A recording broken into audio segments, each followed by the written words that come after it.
अब अगला बात जो आती है वो ये आप कह सकते हैं कि आप तो बहुत बड़े बड़े दावे कर रहे हैं, आप तो कह रहे हैं कि प्राचीन भारतीय ज्ञान आधुनिक विज्ञान से भी आगे था, तो आज ऐसा क्या हो गया?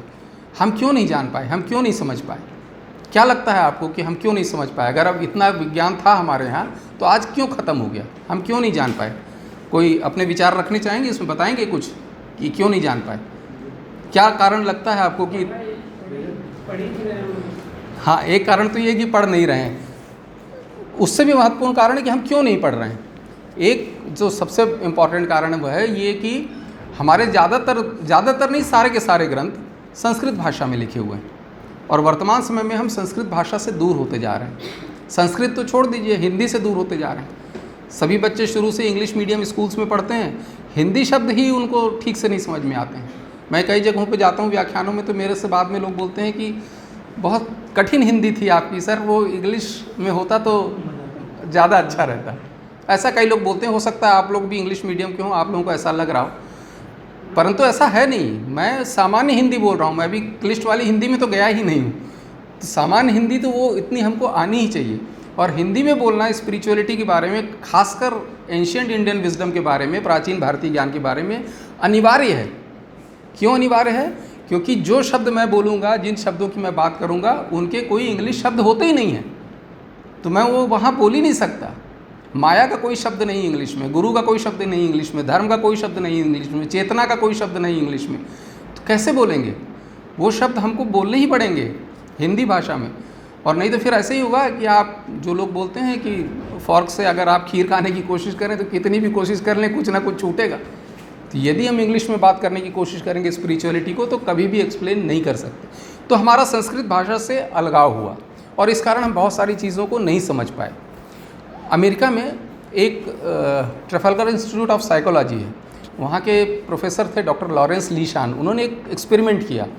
उन्होंने 15 इंडियन जो ऋषि थे उनके स्टेटमेंट्स इकट्ठा किए और 15 नोबेल लॉरेट साइंटिस्ट के स्टेटमेंट्स इकट्ठा किए और उनको आपस में मिक्स कर दिया और ऑडियंस में डिस्ट्रीब्यूट कर दिया।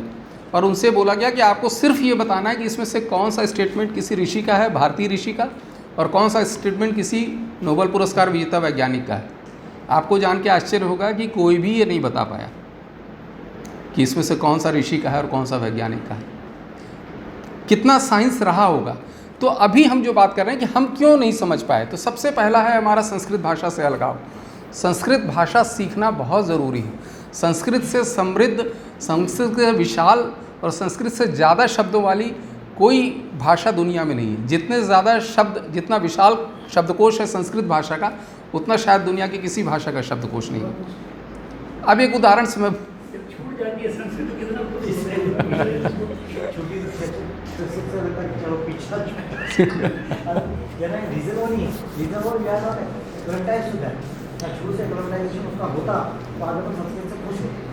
जी हाँ, अभी भी देश में कुछ ऐसे गांव हैं अपने यहाँ जहाँ संस्कृत में लोग बात करते हैं। अभी भी साउथ इंडिया में ऐसे गांव हैं जहाँ लोग संस्कृत से बात करते हैं। अब संस्कृत की विशालता का ऐसे अंदाज़ा लगाइए आप कि जैसे हर भाव दशा के लिए अलग अलग शब्द प्रयोग होता है। पृथ्वी के लिए संस्कृत में 65 शब्द हैं, 65। पानी के लिए संस्कृत में 70 वर्ड्स हैं, मतलब 70 शब्द केवल पानी के लिए। और हर पानी अलग है। नदी में बहने वाले पानी का अलग नाम है, समुद्र के पानी का अलग नाम है, बारिश में जो गिर रहा है उसका अलग नाम है। तो जो जिस शब्द का जिस भाव दशा में प्रयोग होता था, तो जो संस्कृत के जानकार होंगे उनको समझ में आ जाता था कि किस चीज़ के लिए बात हो रही है। इतनी विशाल हमारी भाषा रही, पर हम उसको समझ नहीं पाए। कुछ ऐसे शब्द हैं जो अभी भी हम प्रयोग कर रहे हैं, लेकिन हम क्योंकि उनका अर्थ नहीं जानते, संस्कृत नहीं जानते, इसलिए हम समझ नहीं पा रहे। यूनिवर्स के लिए हिंदी शब्द क्या है? ब्रह्मांड। ब्रह्मांड एक संस्कृत शब्द है। ये भी 2 शब्दों से मिलकर बना है, ब्रह्म धन अंड। क्या अर्थ होता है इसका? क्या अर्थ हो, कोई बता सकता है? अच्छा, हब्बल टेलीस्कोप अभी बहुत नया है, बहुत पुरानी बात नहीं है। हब्बल टेलीस्कोप के आविष्कार के बाद मॉडर्न साइंस को पता चला कि universe is expanding and it is oval in shape. ये हब्बल टेलीस्कोप के बाद हमको पता चला। एक डब्ल्यू मैप नामक यंत्र है, उसने इमेज ली जो यूनिवर्स की, तो उसने बताया कि रॉबिन पक्षी के चित्तीदार अंडे जैसा दिखता है। तो हमको हब्बल टेलीस्कोप के बाद हम कह सकते हैं, बहुत रिसेंटली पता चला कि हमारा यूनिवर्स एक्सपेंडिंग है और ओवल इन शेप है, अंडाकार है। ब्रह्म शब्द संस्कृत शब्द है। ब्रह्म शब्द का अर्थ होता है एक्सपेंडिंग, फैलता हुआ, बढ़ता हुआ, और अंड मीन्स अंडाकार। तो क्या हम ये इससे डिडक्शन नहीं निकाल सकते, ये अंदाज़ा नहीं लगा सकते कि ऋषियों को मालूम रहा होगा कि यूनिवर्स एक्सपेंडिंग है और ओवल इन शेप है? पर हमने कभी ध्यान दिया नहीं। हमारे सोलर सिस्टम में सबसे बड़ा प्लैनेट कौन सा है? बृहस्पति। बृहस्पति का जो और एक नाम है वो क्या है, दूसरा नाम? गुरु। गुरु का क्या अर्थ होता है? गुरु का अर्थ होता है बड़ा और भारी। तो हमारे सोलर सिस्टम में जो सबसे बड़ा प्लैनेट है उसके लिए ऋषियों ने गुरु नाम दिया। तो जब उनको मालूम रहा होगा कि सबसे बड़ा और भारी है तभी तो उन्होंने गुरु नाम दिया होगा, ऐसे ही तो काल्पनिक नाम नहीं दिया होगा। इसका मतलब है कि ऋषियों को अंदाज़ा था कि गुरु बहुत बड़ा और भारी है। और इस बड़े और भारी होने का एक फ़ायदा भी है। फ़ायदा क्या है कि लगातार आकाशीय पिंड हमारे पृथ्वी की ओर आते रहते हैं। अंतरिक्ष में बहुत कचरा है, लगातार आते रहते हैं, उसमें बहुत सारी उल्काएँ रहती हैं, इसके अलावा भी बहुत कुछ कचरा है। तो गुरु चूँकि बड़ा और भारी है तो उसकी ग्रेविटी इतनी ज़्यादा है कि वो उन सबको खींच लेता है। तो लोगों को कहना ये कि अगर गुरु नहीं होता तो पृथ्वी बचती नहीं, इसके बहुत पहले कोलाइजन होके हम सब खत्म हो गए होते। तो यहाँ एक और जो मॉरल ऑफ द स्टोरी यहाँ पे भी है, एक संदेश हमारे लिए यहाँ पे भी है कि अगर आप गुरु हैं तो आपको अपने से छोटों का, गुरु मतलब यदि आप बड़े हैं तो अपने से छोटों का प्रोटेक्शन करना, उसका ध्यान रखना, वो भी आपका धर्म है। यदि आप सीनियर हैं तो आपसे जूनियर जो है उसको प्रोटेक्ट करना, उसका ध्यान रखना, वो भी आपकी ड्यूटी है। और अगर आप मॉडर्न मैनेजमेंट पर पढ़ने चले जाएँ, IIM में पढ़ने चले जाएँ या किसी मैनेजमेंट स्कूल में पढ़ने चले जाएँ, तो अभी क्या पढ़ाया जाता है? Leadership skills. बहुत इंपॉर्टेंट टॉपिक है। सारे कॉर्पोरेट्स में लीडरशिप स्किल्स पे बहुत सारे टॉक्स होते हैं। उसमें क्या पढ़ाते हैं? उसमें बेसिक जो कंसेप्ट है वो ये है कि leadership doesn't mean being in charge of something. Leadership means taking care of those who are in your charge. किसी डिपार्टमेंट या किसी ऑर्गेनाइजेशन का इंचार्ज हो जाना इंपॉर्टेंट लीडर नहीं बनाता आपको। आपके अंडर में जो लोग हैं, जो आपसे जूनियर हैं, जो आपसे छोटे लोग हैं, उनकी आप कितनी केयर करते हैं, उनको आप कितना प्रोटेक्ट करते हैं, वो आपको लीडर बनाता है। और वही परिभाषा हमारे यहाँ गुरु की है। गुरु हमारे पृथ्वी को प्रोटेक्ट कर रहा है। तो यदि आप चाहते हैं कि आप भी उसी तरह की लीडरशिप स्किल डेवलप करें भविष्य में, जीवन में आगे, अभी आप लोग शुरुआत में हैं, अपने करियर में बहुत ऊंचाइयों पर जाएंगे, तो हमेशा इस बात का ध्यान रखिए कि आपके जो जूनियर्स हैं उनकी केयर, उनका प्रोटेक्शन भी आपका ही धर्म है। तो ये बात होगी गुरु की। सबसे धीमा चलने वाला प्लैनेट कौन सा है?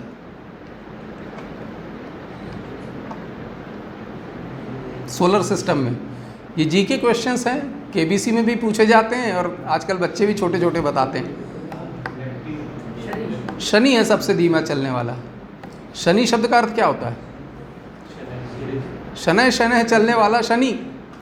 तो इसका मतलब है कि ऋषियों को मालूम था कि सबसे धीमा चलने वाला प्लैनेट जो है वो शनि है। तो हम कैसे कह सकते हैं कि ऋषियों को ये बात नहीं मालूम रही होगी कि सबसे बड़ा प्लैनेट कौन सा है, सबसे धीमा चलने वाला प्लैनेट कौन सा है? भूगोल शब्द का प्रयोग कब से कर रहे हैं? हज़ारों साल से कर रहे हैं भूगोल शब्द का प्रयोग। भूचपटी तो कोई कहता नहीं, तो मालूम रहा होगा तब तो भूगोल शब्द बना होगा, नहीं तो भूगोल शब्द कहाँ से आया? जब सारी दुनिया चपटी कहती थी अर्थ को, तब भी हम भूगोल कहते थे। तो इसका मतलब है कि ऋषियों को ये ज्ञान रहा होगा। अब इसकी समस्या कैसे हो जाती है, मैं एक छोटे से उदाहरण से बताता हूँ। कुछ वैज्ञानिकों ने, ये रियल घटना है, कुछ वैज्ञानिकों ने एक अगस्त संहिता नामक एक ग्रंथ है, उसको स्टडी कर रहे थे वो। तो उन्होंने देखा कि उसमें एक कोई डिस्क्रिप्शन है ऐसा, उससे लगता है कि इलेक्ट्रिक सेल बन जाएगा।